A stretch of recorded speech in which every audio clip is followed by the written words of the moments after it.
What is left of you when everything is stripped away?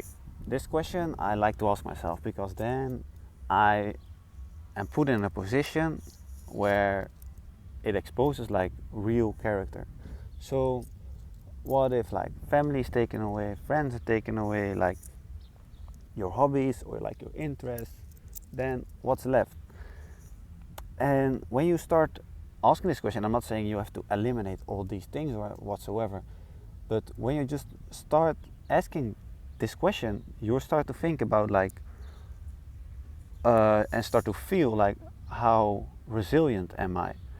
And for me, this is always like a very interesting feeling, and I really like it, because, for example, I have a few, like when I like something like a hobby, I get a bit obsessed with it, and during this obsession, I can be like, when it's stripped away from me. So, for example, now I really like doing boxing, for example, and it becomes quickly a part of your identity.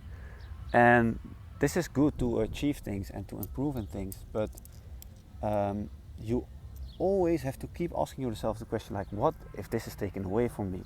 Like, what's left? Because that is when your real character and who you are like is exposed. And if you can start building something up from the ground again, and accept you to be a novice again, and to go again through this whole like learning curve. So yeah, just ask yourself a question from time to time, like, what if everything around me would collapse and I will just be there with like, yeah, just ask yourself first, like, where do I identify the most with? For example, maybe it's soccer, I don't know, or maybe it's your work you do, and then ask yourself, like, what is left for me, like when this is taken away. Because yeah, it is like an interesting question in my opinion, because then I see a guy like shouting crazy. So yeah, I like to ask myself this question.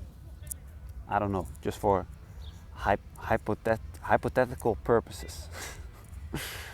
Do with it what you want, and see you in another video. Ciao.